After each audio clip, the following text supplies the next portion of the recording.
Annie Genevard, bonjour. Bonjour. Vous êtes députée Les Républicains du Doubs et vice-présidente de l'Assemblée nationale et même première vice-présidente de l'Assemblée nationale. Merci d'être là. Bon, on a vu les images hier soir, 300 jeunes qui font la fête sur les berges de la Saône à Lyon, d'autres dans un parc à Lille. On se souvient du carnaval à Marseille. Bon, les jeunes en ont marre des restrictions. Que dire? Que faire? La répression? Les punir? Il faut bien comprendre que la population française est complètement lassée de danser d'un pied sur l'autre. Confinement, pas confinement, freinage, couvre-feu, le week-end, pas le week-end. Il y a une illisibilité de la stratégie qui épuise les Français. Et les jeunes, plus que les autres, ont besoin de retrouver les leurs, ont besoin d'échapper à ce monde sinistre dans lequel ils rentrent par leurs études ou par leur premier job. Donc un peu de tolérance, quoi. Alors, oui, sans doute un peu de tolérance et toujours beaucoup de pédagogie, ça c'est certain, mais il est clair que seule la vaccination nous permettra de sortir de cette situation, c'est évident. Chez vous, dans le Doubs, à Morteau, le Doubs qui est un département qui est en alerte, qui est quand même pas un département où l'épidémie est absente, que pensent les gens? Il faut laisser vivre, il faut laisser travailler, ou au contraire, ils appellent un confinement parce qu'ils veulent en finir? Alors, non, ils n'appellent pas au confinement parce que les conséquences du confinement sont absolument terribles, notamment sur le plan économique. Les gens veulent continuer à travailler et ils veulent continuer à avoir un semblant de vie normale, c'est-à-dire le confinement pur et dur, c'est une perspective qui les effraie et qui les consterne. Donc je ne crois pas qu'ils veuillent le confinement. Ce qu'ils veulent, c'est en sortir, et pour en sortir, encore une fois, ils veulent une vaccination efficace. Alors, si les hôpitaux sont saturés et que la campagne de vaccination est trop lente, le gouvernement sera peut-être dans l'obligation de reconfiner. Mais ce serait un aveu d'échec absolument terrible. Un aveu d'échec, mais par quelle mesure peut-on le surmonter? Est-ce qu'il faut se concentrer sur les écoles et les fermer parce que le virus y circule, on le sait? Est-ce qu'il faut confiner le week-end? Que faut-il faire? Alors, s'agissant des écoles, le confinement des écoles a été dramatique en termes de conséquences sur la scolarité des enfants et l'acquisition des savoirs fondamentaux. Donc, tout faire pour éviter de reconfiner fermer les écoles, oui, absolument. D'autant qu'une étude est parue aujourd'hui ou hier, attestant du fait que l'école jouerait un rôle mineur dans la contamination. En revanche, ce qu'il faut, c'est continuer à tester les élèves, par les tests salivaires, et puis vacciner les enseignants. Je pense que les enseignants sont un public prioritaire. Mais encore une fois, si vous voulez, c'est comme pour tout. On ne lit pas la stratégie du gouvernement. Vous avez d'un côté le ministre de l'Éducation nationale qui dit non, on ne ferme pas les écoles. Et tous les jours, on vous dit, tiens, telle classe a fermé, tiens, telle école a fermé. Donc tout ça jette une confusion et une illisibilité qui n'est pas fait pour rassurer. Et ça amène beaucoup d'hommes et de femmes politiques, notamment dans l'opposition, à dire Emmanuel Macron se prend pour un épidémiologiste, il ne l'est pas. Et de l'autre côté, il centralise trop la décision. Est-ce que c'est votre opinion? Ce qui est vrai, c'est que depuis maintenant plus d'1 an, nous avons perdu une à une beaucoup de nos libertés. Liberté de travailler, liberté de circuler, liberté de se rassembler et peut-être demain entrave à la liberté de voter. Donc ça nourrit effectivement le sentiment d'une centralisation de la décision, surtout quand elle n'est pas comprise, qu'elle n'est pas lisible. Voilà, après un chef c'est fait pour cheffer. C'est un peu ma philosophie. Et c'est la philosophie de la Ve République. Et c'est la philosophie de la Ve, effectivement, où l'exécutif a un rôle très, très puissant, mais ça s'accompagne quand même d'un certain nombre de devoirs, notamment celui d'être compris, d'être accepté, parce que vous évoquiez les fêtes des jeunes, ce sont des signaux de plus en plus nombreux de l'intolérance sociale aux mesures qui sont décrétées. Attention, danger, parce que s'il devait y avoir une rébellion, le centralisme de la Ve ne tiendrait pas. Pourquoi l'Assemblée nationale ne sert pas à grand-chose dans ce processus? Alors, ses membres parlent, mais jamais ça ne se passe chez vous, la décision. Non, c'est bien ce que nous reprochons à Emmanuel Macron et à son gouvernement.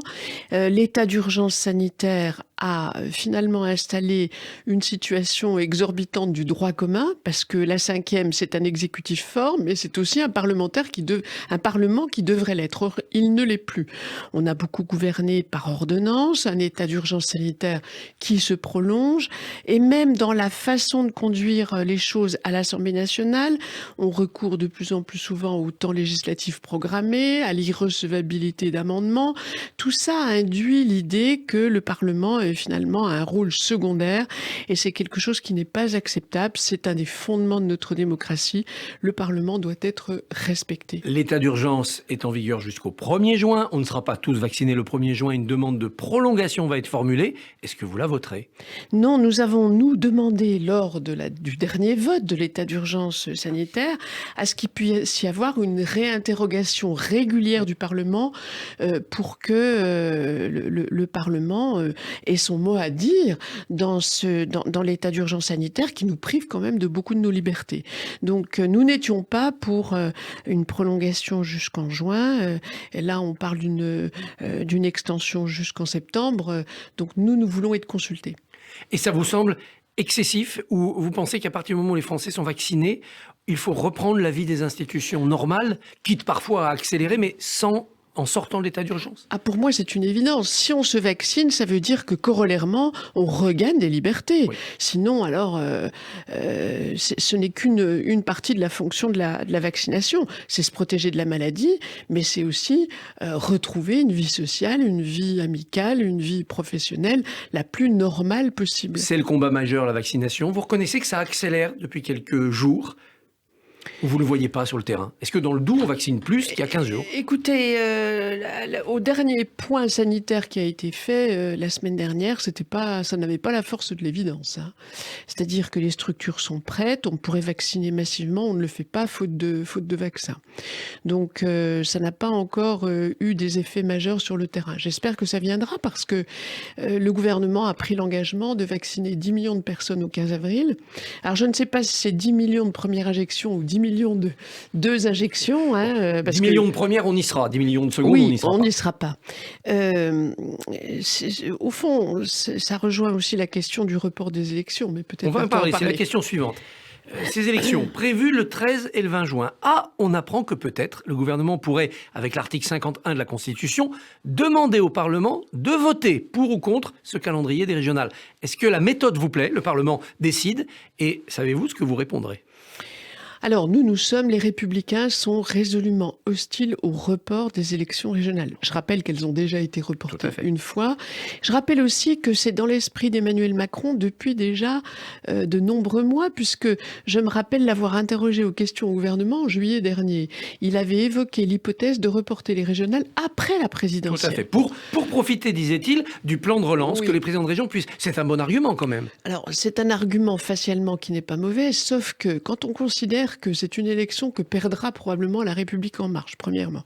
Deuxièmement, c'est une élection dans laquelle seront engagés plusieurs de ses opposants potentiels à la présidentielle. Comment ne pas avoir le soupçon d'une manipulation électorale ?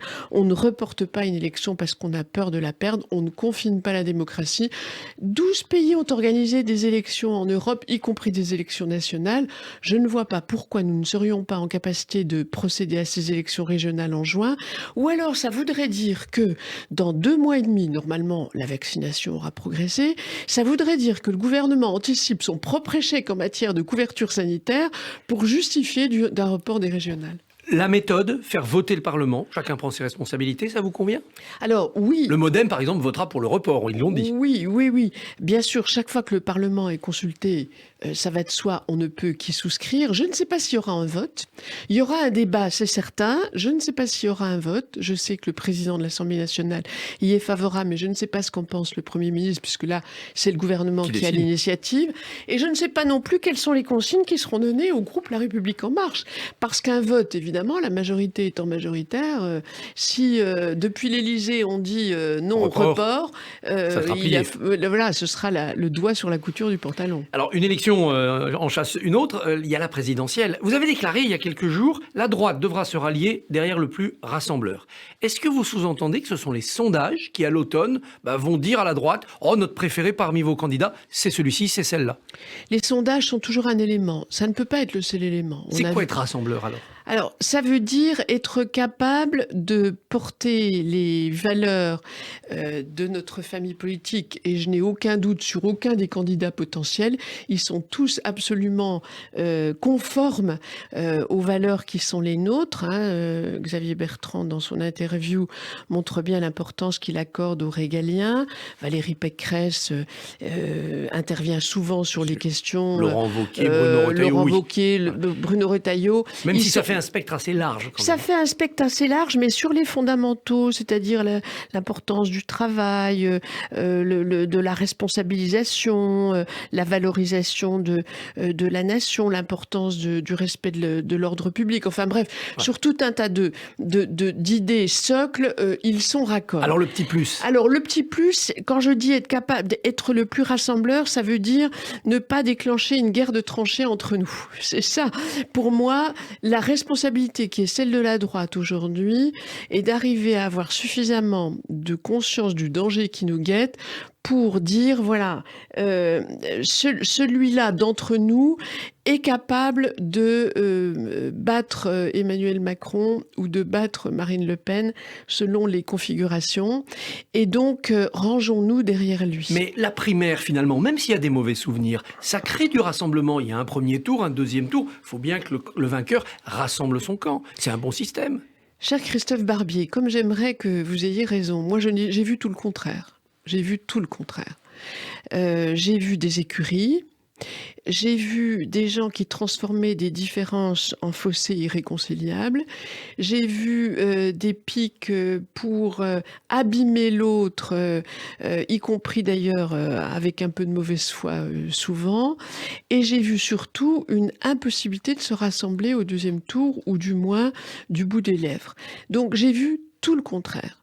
Et c'est bien ça qui m'inquiète. Alors, qu'est-ce que ça veut dire un candidat qui s'impose naturellement ? C'est pas seulement la question des sondages, c'est un élément.